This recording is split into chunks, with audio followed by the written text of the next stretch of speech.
আসসালামু আলাইকুম রহমতুল্লাহি ওয়া বারাকাতুহু। সম্মানিত ভিউয়ার্স, কেমন আছেন? তো দেখেন, এখানে একটা শব্দ লেখা আছে।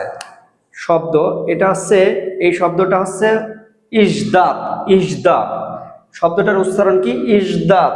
ইজদাত মানে অপেক্ষা করা। ইজদাত মানে কি? অপেক্ষা করা। আমরা ইংরেজিতে যে ওয়েট বলি, ওয়েট মানে অপেক্ষা করা। রাশিয়ান ভাষায় এটাকে বলে ইজদাত। ইজদাত মানে অপেক্ষা করা। তো ধরেন, আপনি কাউকে প্রশ্ন করছেন, তুমি কারোর জন্য অপেক্ষা করছো? তুমি কারোর জন্য অপেক্ষা করছো? তাহলে আপনি এইভাবে বলতে পারবেন, তি কাবো তাস দিওস। তি কাবো তাস দিওস। তুমি কারোর জন্য অপেক্ষা করছো? তি তি মানে তুমি, কাবতা কাভতা এটার মানে হচ্ছে কারোর জন্য। এটার মানে হচ্ছে কারোর জন্য। কাভতা কাভতা মানে কারোর জন্য। আর ইসদিওস মানে অপেক্ষা করা।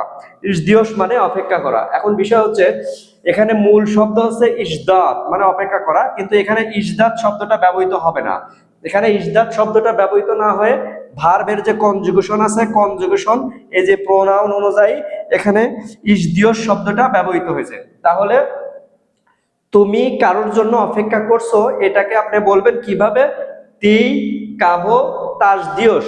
তো ভিউয়ার্স, আজকের মতো এই পর্যন্তই। সবাই ভালো থাকুন, সুস্থ থাকুন। আর কোচিং করতে চাইলে আমার হোয়াটসঅ্যাপ নাম্বারে যোগাযোগ করুন।